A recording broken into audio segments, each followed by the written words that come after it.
আজকে আমরা দেখব আরও একটি প্রশ্ন। দ্বিতীয় পর্যায়ক্রমিক মূল্যায়ন 2025-এর প্রশ্ন, নবম শ্রেণী ইতিহাস, পূর্ণমান 40, সময় রয়েছে 1 ঘন্টা 30 মিনিট।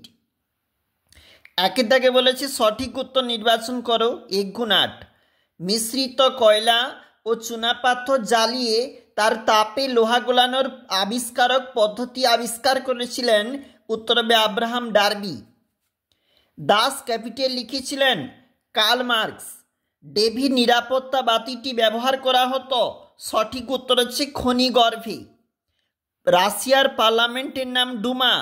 14 দফা নীতি ঘোষণা করেছিল উড্রো উইলসন।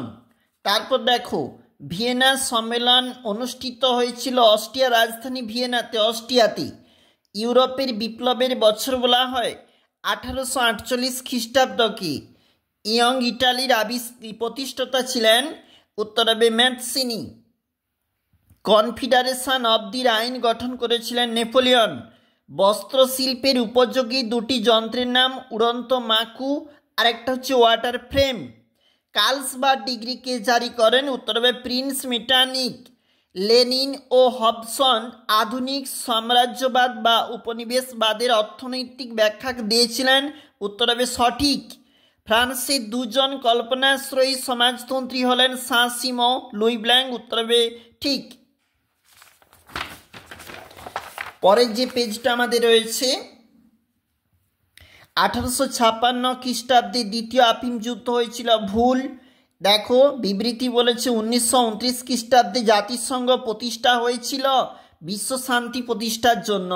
ভারতে ব্রিটিশ উপনিবেশ তৈরি করা হয়েছিল শিল্প বিপ্লবের জন্য দরকারি কাঁচামাল সংগ্রহের জন্য। এরপরে নিচে আমাদের 2 নম্বরের প্রশ্নপত্রগুলি রয়েছে, তোমরা দেখেছ, এবং নিচে রয়েছে 4 নম্বরের প্রশ্ন। দেখো, এরপরে 15-16টি বাক্যে উত্তর লিখতে বলা রয়েছে। সেখানে কিন্তু আবারও রয়েছে আমাদের 8 নম্বরের প্রশ্ন। দেখবে কোনগুলি রয়েছে।